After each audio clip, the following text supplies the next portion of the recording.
நம்ம இன்னைக்கு 11th ஸ்டாண்டர்ட்ல என்விரான்மெண்டல் கெமிஸ்ட்ரிங்கிற சாப்டர்ல இருந்து டிசால்வ்ட் ஆக்சிஜன் பற்றி பார்க்க போகிறோம்.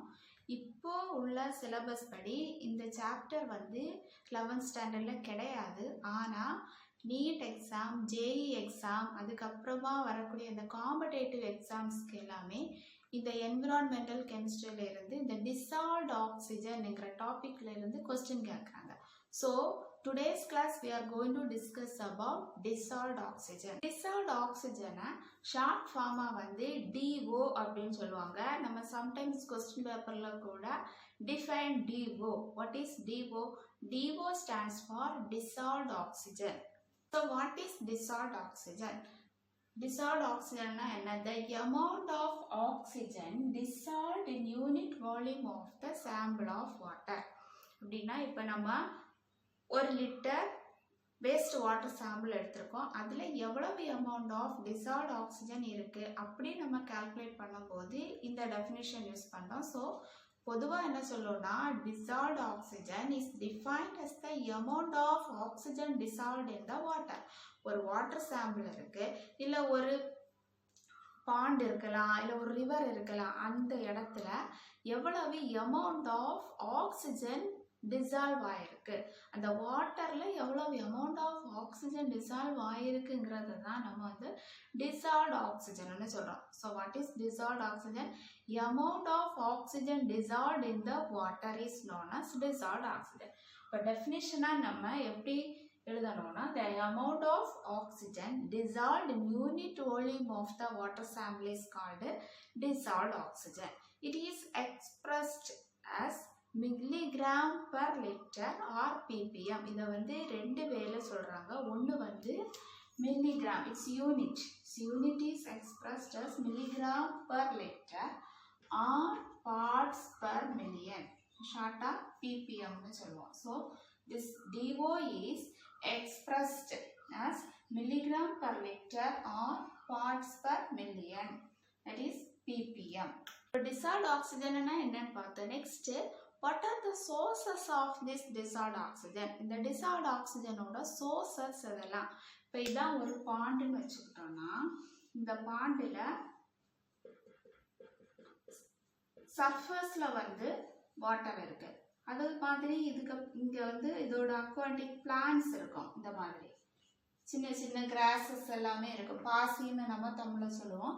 இந்த மாதிரி இருக்கும்போது இங்கே அட்மாஸ்பியர்ல உள்ள ஆக்சிஜன் வந்து இந்த சர்ஃபேஸ் வாட்டர்ல டிசால்வ் ஆகும். அது வந்து ஒரு சோர்ஸ். தென் செகண்ட் வந்து இந்த அக்வாட்டிக் பிளான்ஸ் இருக்குல்ல, இந்த அக்வாட்டிக் பிளான்ஸ் வந்து ஃபோட்டோசிந்தசிஸ் பண்ணி தன்னோட ஃபுட்டை வந்து ப்ரிப்பேர் பண்ணுது. இப்போ ஃபோட்டோசிந்தசிஸ் நடக்கும்போது என்ன நடக்கும்?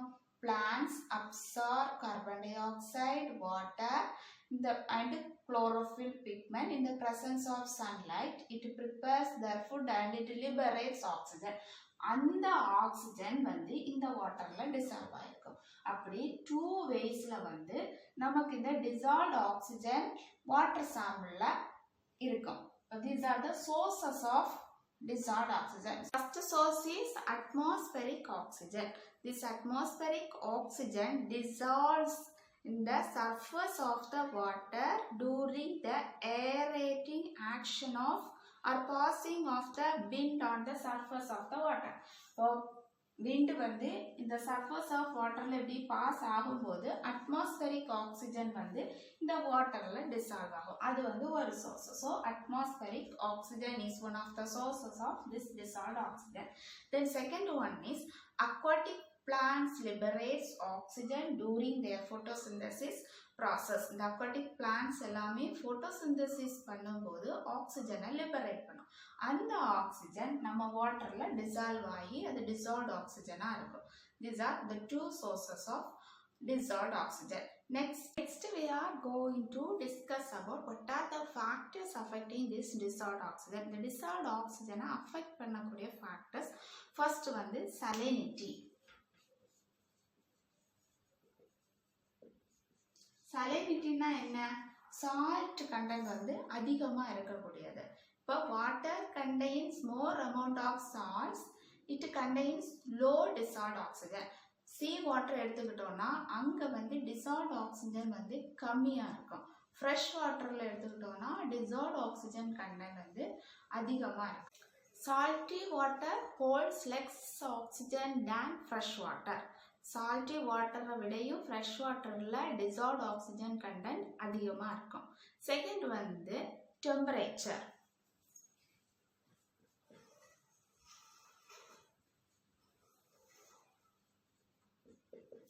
Cold water holds more dissolved oxygen than warm water. Cold water இருக்கக்கூடிய, தட் மீன்ஸ் ஃப்ரெஷ் வாட்டர் வந்து கோல்டாக இருக்கும். அங்கே வந்து டிசால்வ்ட் ஆக்சிஜனோட அளவு அதிகமாக இருக்கும். இப்போ சீ வாட்டர்லாம் எடுத்துக்கிட்டோன்னா அது வந்து கொஞ்சம் வார்மாக இருக்கும். அங்கே டிசால்வ்ட் ஆக்சிஜனோட அளவு வந்து கம்மியாக இருக்கும். இது வந்து டெம்பரேச்சர் நம்ம டிசால்வ்ட் ஆக்சிஜனை எப்படி அஃபெக்ட் பண்ணுது அப்படின்னா, so cold water holds more dissolved oxygen than warm water. The minimum amount of dissolved oxygen required for the survival of fish is 5 milligram liter to 8 milligram liter.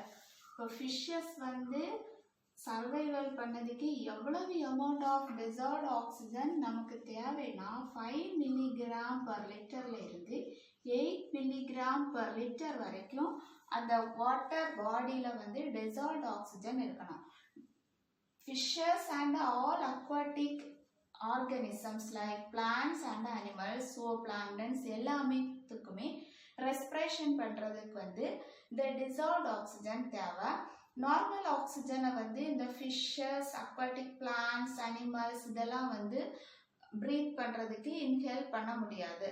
நம்ம human beings வந்து normal ஆக்சிஜனை வந்து inhale பண்ணி carbon tie ஆக்சைடை exhale பண்ணும்.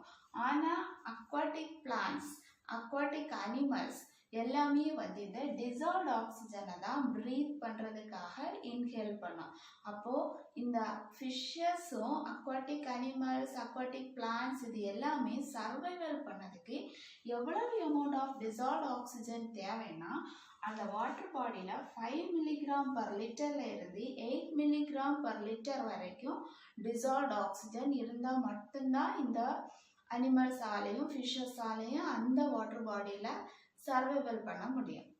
இந்த அளவு விடையும் டிசால்வ்ட் ஆக்சிஜனோட அளவு கம்மியாக இருந்துச்சுன்னா என்ன நடக்கும்னா, low level of dissolved oxygen indicates the contamination sign of water. அந்த வாட்டரில் கண்டாமினேஷன் நடந்திருக்குன்னு உள்ளதை இண்டிகேட் பண்ணும். அதே மாதிரி இந்த low level of dissolved oxygen can kill the fishes and all the aquatic organisms present in that water body.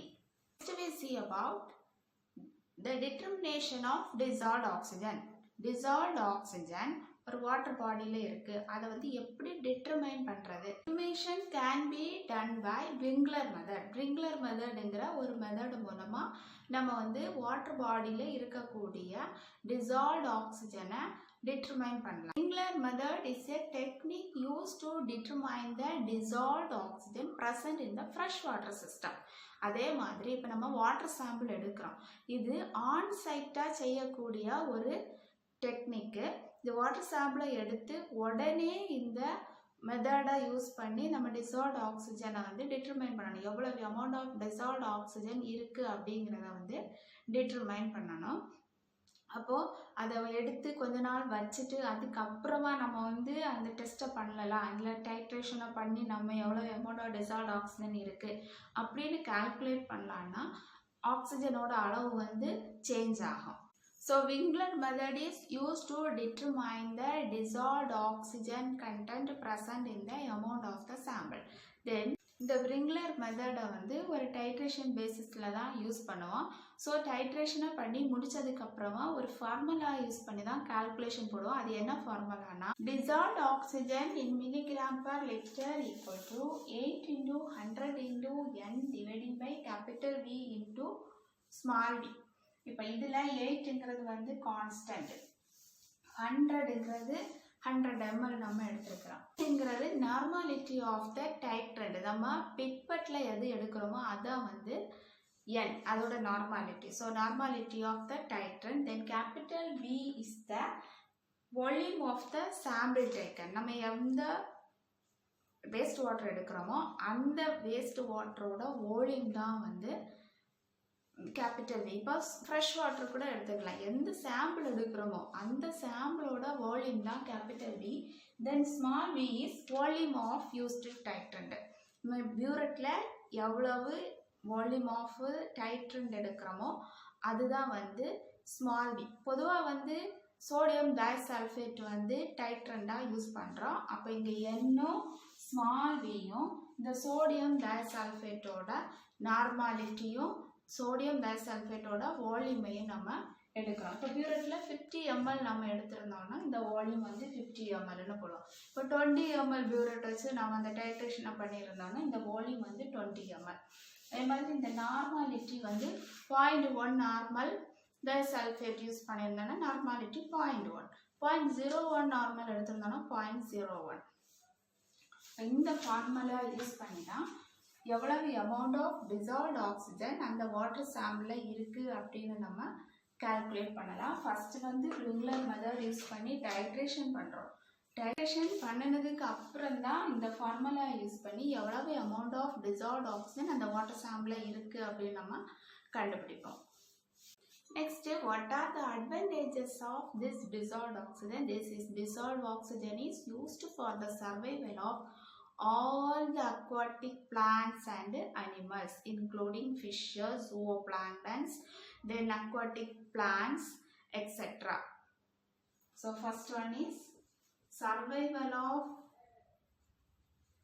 aquatic organisms.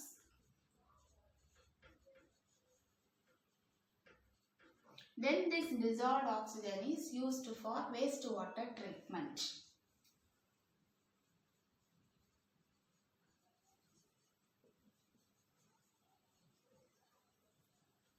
Then this dissolved oxygen is used for to check the quality of water. This dissolved oxygen is used to check the quality of water, and also it is used to wine production and it is used to bioreactions. This dissolved oxygen is used to monitoring environmental water quality. Environmental இருக்கக்கூடிய வாட்டரோட குவாலிட்டியை check பண்ணுறதுக்கு இந்த dissolved oxygen use ஆகுது. Next we are going to discuss about what are the disadvantages of this dissolved oxygen. Dissolved oxygen content increase the taste of the water, but it corrode the pipelines of the water lines, and also high dissolved oxygen creates the disease like bubble disease for fishes. Fishesக்கு வந்து bubble disease, அந்த உடம்புல வந்து ஒரு மாதிரி பபிளாக இருக்கக்கூடிய ஒரு disease வந்து இந்த ஹை டிசால்வ்ட் ஆக்சிஜன் கிரியேட் பண்ணுது. இப்போ இருக்கக்கூடிய அந்த வாட்டர் பாடியில் டிசால்வ்ட் ஆக்சிஜன் கண்டென்ட் அதிகமாக இருந்தால் அதில் இருக்கக்கூடிய ஃபிஷ்ஷஸ் பாடியில் வந்து ஒரு மாதிரி பபிள் மாதிரி கொப்புள மாதிரி உள்ள ஒரு டிசீஸ் வருது. இது வந்து ஒரு டிஸ்அட்வான்டேஜஸ் ஆஃப் டிசால்வ்ட் ஆக்சிஜன். ரெண்டாவது வந்து டிசால்வ்ட் ஆக்சிஜன் அதிகமாக இருந்தால் டேஸ்ட் வந்து கூடும், ஆனால் கொரோஷன் அதிகமாக இருக்கும். இந்த பைப்லைன் கனெக்ஷன்ஸ் வந்து வருது. இப்போ பாண்டில் இருந்து வாட்டர் வந்து சப்ளை பண்ணுறாங்க பியூரிஃபை பண்ணி, ஆனால் அந்த பைப்லைன் வந்து ஈஸியாக கொரோட் ஆகும் high level of dissolved oxygen content அந்த வாட்டர் பாடியில் இருந்துச்சுன்னா.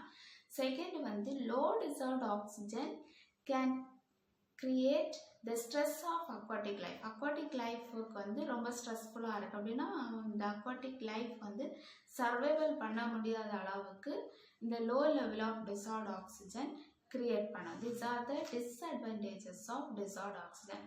ஸோ ஃப்ரெண்ட்ஸ், நம்ம இந்த வீடியோ செஷனில் டிசால்வ்ட் ஆக்சிஜன்னா என்ன, what are the sources of this dissolved oxygen, and how can we determine this dissolved oxygen, what are the factors affecting dissolved oxygen, what are the advantages and disadvantages of dissolved oxygen பற்றி பார்த்தோம். இந்த video session உங்களுக்கு பிடிச்சிருக்கும்னு நினைக்கிறேன். Thanks for வாட்சிங்.